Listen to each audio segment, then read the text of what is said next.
and welcome to I'll name this podcast later because I will actually name this podcast later. Episode 1. I'm Noah Deej, your host, with my panelists, obviously Nathan Deej, or co-host, or partner, or brother, or whatever you'd like to call him. We were twins.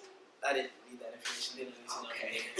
Okay. Okay, so obviously this is on the Amityville Broadcasting Network. Get us to 1K, please. 1,000 subscribers. If not, then you'll probably lose most of the content that we would love to share with you. We have a lot to talk about here on our first episode. It's time-sensitive information. This podcast is going to be a combination of a lot of different things, which includes pop culture, entertainment, sports, current events, and anything that's current and that you care about or concerns you. So I guess let's just get started. Alrighty then. So our first topic today is going to be the Avengers Endgame movie. Okay. So I have to say spoiler alert, even though we will not. No, we won't be spoiling anything because we're not that type of people. But just our reaction towards it. Obviously, you, Nathan, you saw it on Friday. Yes, I did. I saw it Friday, 11 a.m. I was late to work because of it. It was definitely worth it. I'm telling you. I took the less irresponsible route, and I saw it last night. It was a great movie. 3 hours and 2 minutes, but it was a great movie. Not the longest running movie. Titanic was like 3 hours and 15 minutes. Sound of Music was like 3 hours. So it's not like, to compare to other movies, it wasn't as long, but it was a long movie. It really was. And aside from being a comic book movie itself, just as a movie in general, it was just purely like amazing and satisfying. And then for you comic geeks out there, which I am one of you guys, it was basically like a fanboy moment for me. It was like really cool and like, ooh, I can't spoil it. Well, obviously for me, I'm not the comic book aficionado like you, the Marvel fan like you, but I enjoyed the movie a lot. Pretty slow, but picks up towards the end. By the end, you didn't even realize that it was 3 hours that you just spent watching that movie. It was a great way to finish out this Avengers series, this Avengers arc. And I think a lot of people who've seen it, if you've seen it, or if you're going to see it again, and if you haven't seen it, a lot of people are going to enjoy it. And it's obviously shown the type of numbers that you would expect that a blockbuster film like that would show, surpassing $1.2 billion in its first opening weekend. Right. That was 1.6 million the first night. That was just purely amazing. Like, the Russo brothers who directed it, like they are pure geniuses.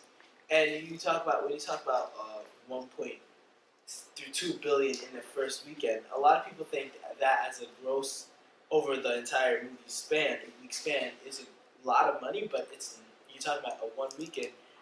And I think it's not one of the movies that don't live up to the hype. It really is.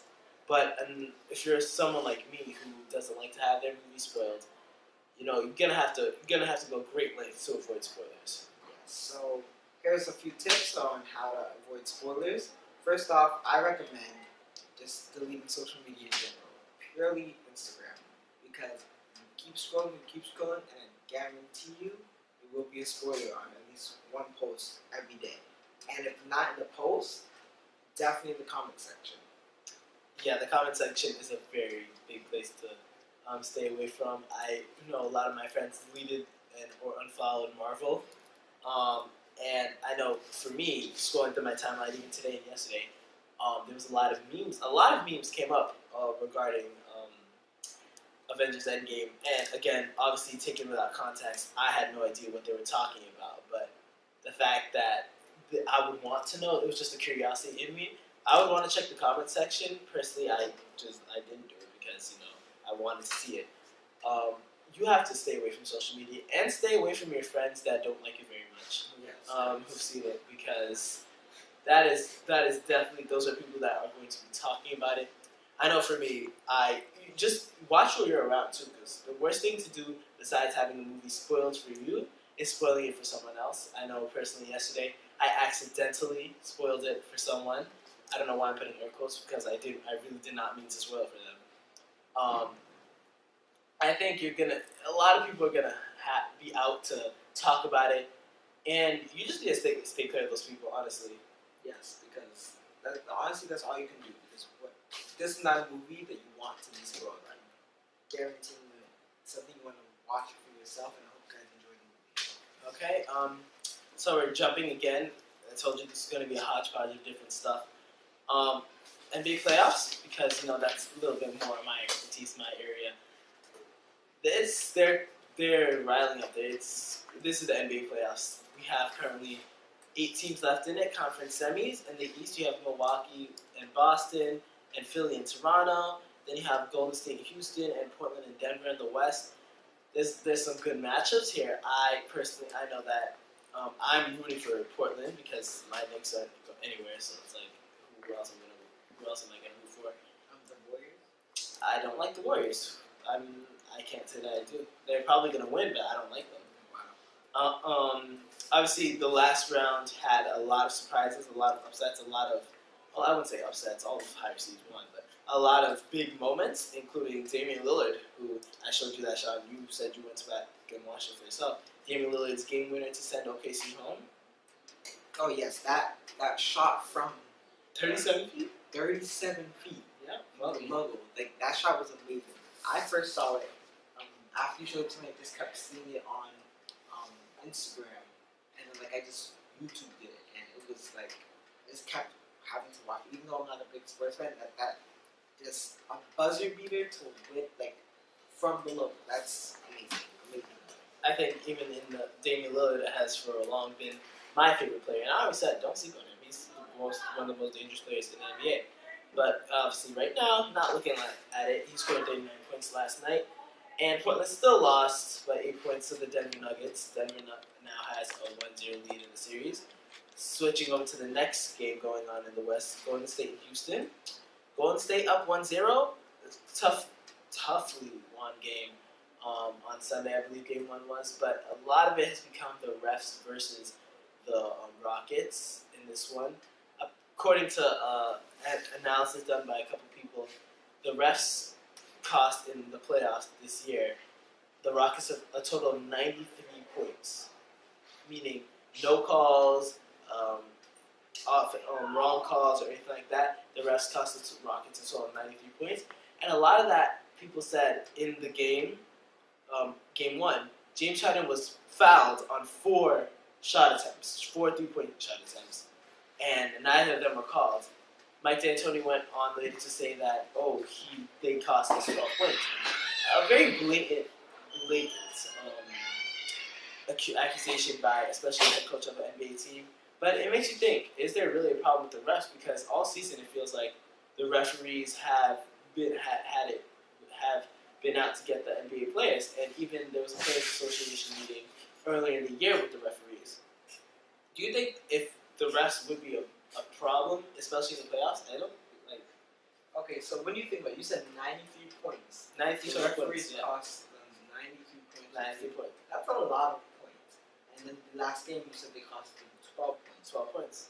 That is a lot. That's a huge difference, and that's either winning or losing. Especially if you count the Rockets game, Golden State game 1, that Golden State only won by a total of, I believe, 5 or 6 points.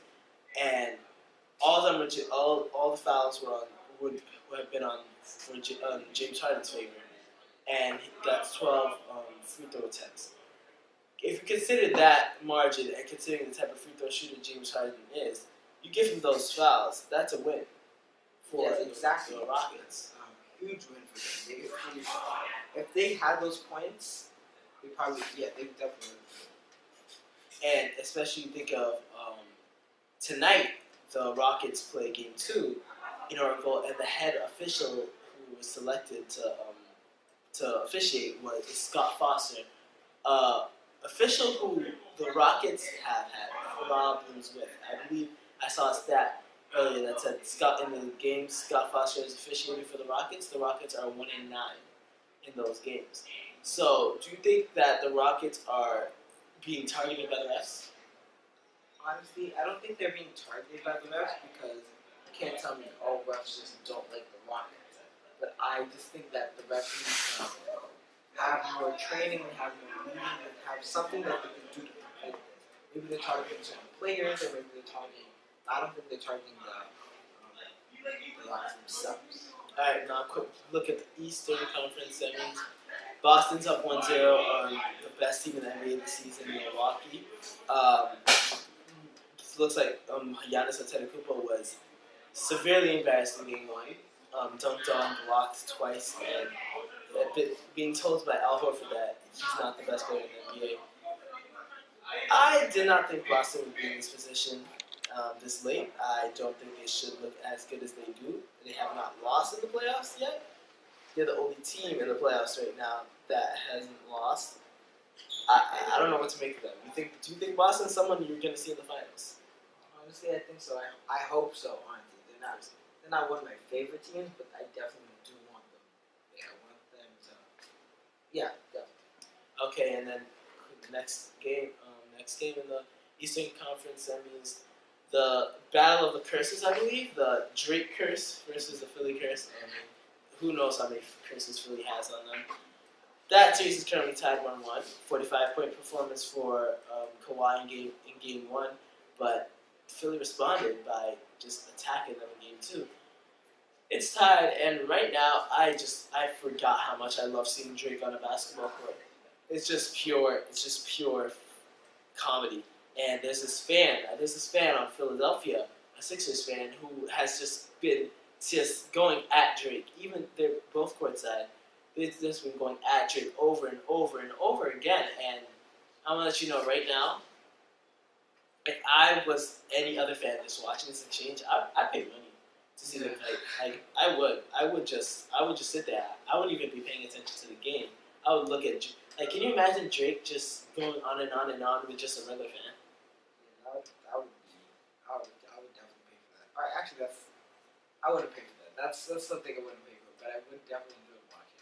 Okay, but game 3 I believe is tonight. Game 3 is tonight, and I'm looking to see Philly take it. I don't like Toronto's team. I don't know why, but I just don't like that team. I don't like Philly, but I don't like Toronto even more. So I think Philly's gonna take this one. All right, some current events. If you've been living under a rock, or if you're Nathan, you would have missed Game of Thrones episode 3 of the final season happened this past Sunday. Final season. It's the final season. That's how many you. seasons are there? There's 8. This is the 8th one. This is the 8th one. You're living under a rock because this has been big. I personally have not caught up on it. In fact, I just finished season 7. Okay. So I'm caught up with the storyline, and it's a lot. There's a lot. So I'm not gonna even get to say anything on air because I know there's a lot of people who would get mad at me, and I don't want people to get mad at me. We have for today. This has been. I'll name this podcast later. What you guys need to do if you want more content like this, you need to subscribe. Yes. I need you to subscribe. We need to hit 1,000 subscribers. But even when we hit 1,000, keep subscribing. Of course, we're not just gonna stop at 1,000. Yes. Get at home. Tell your friends. Tell your family. Tell their moms. Tell their moms. Tell their pets. Tell everybody. Their pets as well. Go on YouTube. It's not hard. Just Literally, you're hitting a button. Subscribe. There's some big plans for this. Trust and believe that. And remember, if you want content like this, you can easily and any content you want, just contact us. Easy. We're on social media. We're on Instagram. We're on Twitter. You can email any of us at evbroadcastnet@gmail.com if you just want anything, and you can get on here. No matter what content you have, it can be shared. And just subscribe, please. Just subscribe. It doesn't sound too desperate, does it? I'm confident that you will subscribe. Let's say that. Subscribe. 1,000. Okay? 1,000. We have 200. We just need 800 more. And more. And more. Let's aim for 1 million. 1,000. Okay? 1 million. Okay. Alright? And this has been. I'll name this podcast later because I will name this podcast later. Hold on. Episode 1. Thank you for watching. I'm Noah Deej. That's Nathan O'Deej. And we are outie. Peace.